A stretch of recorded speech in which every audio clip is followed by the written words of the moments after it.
चलिए, तो हम द्विघात समीकरण का एक और सवाल ले रहे हैं। √2x² + 7x + 5√2।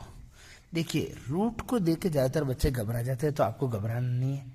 तो सबसे पहले हमें जो काम करना है, गणित में इसको वर्किंग नोट बोला जाता है। आप ऐसे वर्किंग नोट लिख सकते हैं किसी भी सवाल को करने के लिए।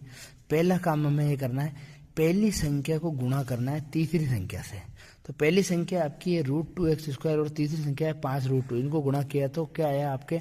देखिए, मैंने एक चीज़ समझा दूँ कि √2 को √2 से गुणा करेंगे तो सिंपल 2 आ जाएगा। जैसे मैंने √3 वाला सवाल में आपको बताया था कि भाई अगर रूट वाली संख्या गुणा करेंगे तो सिंपल आ जाएगा। तो देखिए, तो ये यहाँ अपने √2 को √2 से गुणा किया तो ये अपने को मिल गया 2x²। यहाँ से ये आ गया सीधा और 5 का 5 आ गया। अब गुणा कर लो तो 5 दूना 10 और ये x²।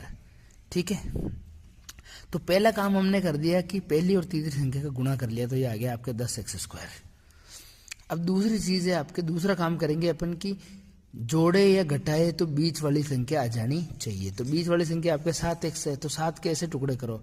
7 के टुकड़े आपके हैं, देखो 7 × 1, 5 × 2 और 4 × 3। तो 7, 10 और 12 इनका गुणा आ रहा है।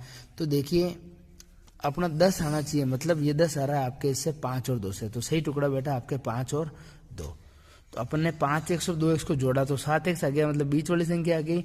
और 5x और 2x को गुणा किया तो तीसरी संख्या आ गई 10x²। अब अपन अपने सवाल पे आ जाते हैं। अपन ने ये दोनों काम कर लिए।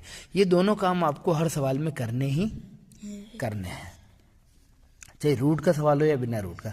तो √2x² लिख लिया, पहला टुकड़ा 5x, दूसरा टुकड़ा 2x + 5√2। मैंने यहाँ पे छोटा सा लिख दिया √2 × √2 की 2 को आप ऐसे भी लिख सकते हो। ये आपके आगे अगली लाइन में काम आने वाला है जब अपन आप कॉमन लेंगे।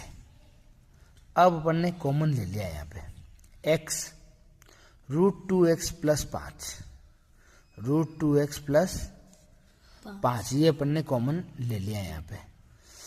ठीक है, कैसा है? देखिए, x का भाग अपन ने x में दिया तो यहाँ से बचा x और √2 यहाँ पे बच ही गया। और x का बाद 5x में दिया तो x से x कैंसिल हो गया, 5 बच गया। अब आप क्या करो कि वापस ऐसा आ जाए तो किससे भाग देंगे? देखिए यहाँ पे 2x है, तो 2 को मैंने बताया कि √2 × √2 लिख सकते हैं। तो अपन ने √2 लिया, यहाँ पे √2 का भाग 1 √2 में दिया तो बच गया आपके 1 √2 और यहाँ से x आ गया तो ये आ गया √2x। अब √2 का भाग √2 5 √2 में दिया तो √2 से √2 कट गया और बच गया 5। तो पहला टुकड़ा तो अपने को मिल गया, इसमें से कॉमन में से एक ले लो √2x + 5 और दूसरा टुकड़ा हो गया x + √2।